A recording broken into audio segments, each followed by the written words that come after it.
Hello there, thanks a lot for coming by PosterCentral.com's video blog today.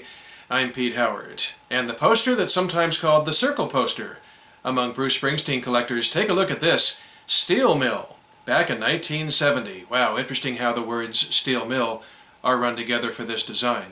Now this is the only time that Bruce's early band, Steel Mill, ever headlined in Asbury Park, New Jersey. As you know, his adopted hometown, if you will, that he made famous with his first album cover 3 years later. Now this is, as you can see, there's 20 faces on this poster. It's why it's called the Circle Poster, but there's only 4 band members, and they're repeated 5 times with the same image run in a circle 5 times on here. And interestingly, all 4 members are members of the Rock and Roll Hall of Fame. How's that? Here you've got Springsteen, 20 years old, with that long hair and his hand extended and a broad smile on his face. Then you've got drummer Vinny Mad Dog Lopez with that huge full beard. And then number 34, if you will, Miami Steve Van Zandt. And then keyboardist Danny Federici wearing a hat. Now, you might say, wait a minute, what about Max Weinberg, right? He was the E Street Band drummer. Who's Mad Dog Lopez? Oh, well, it's easily looked up. Mad Dog was actually the drummer on Bruce Springsteen's first 2 Columbia albums, Greetings from Asbury Park and The Wild, the Innocent, and the E Street Shuffle. So when the E Street Band got inducted into the Rock and Roll Hall of Fame, both drummers were inducted as well.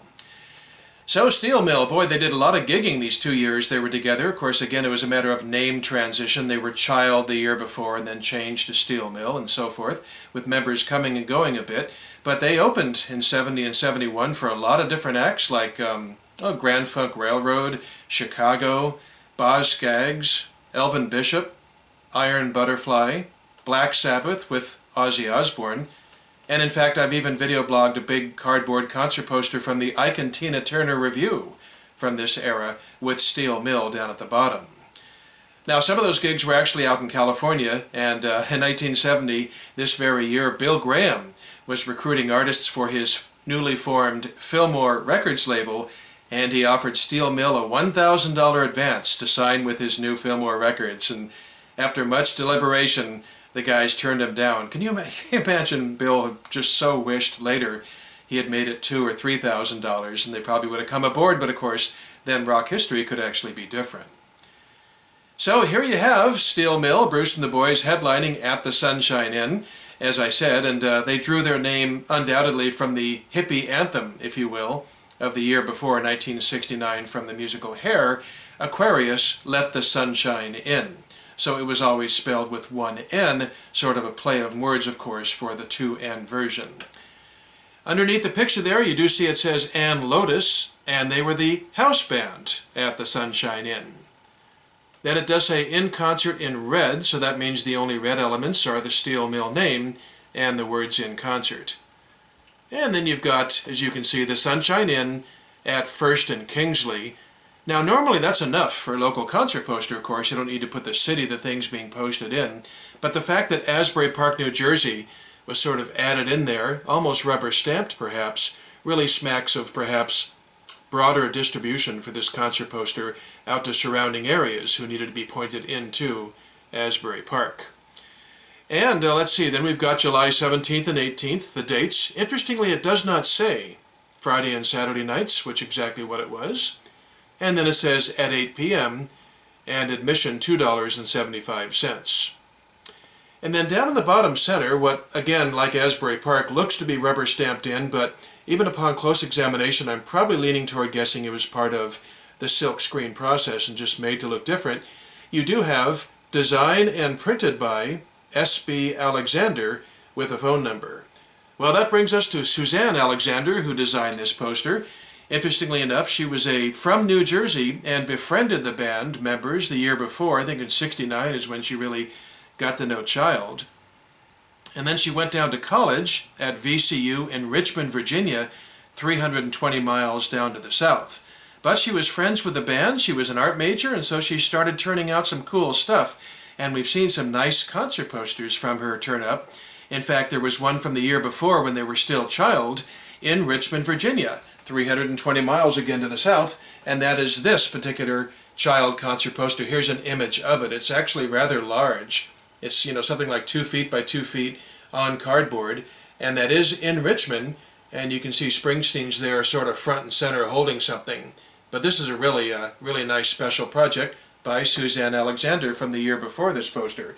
And she also is the one who put together the Steel Mill booklet, which has been reproduced and bootlegged, but she did the original as an art project at VCU. So the band was lucky to have Suzanne down there in Richmond, not only doing graphics for them and everything, but spreading the word about them and helping them get gigs. And as a result, Springsteen and Steel Mill were rather popular down in Richmond, Virginia, so it's almost an area you can say they started to break out of. So the Sunshine Inn, interestingly, had been open for just a couple of weeks as of this show. They opened on the 4th of July in 1970, and here you have Bruce and the Boys, July 17th and 18th.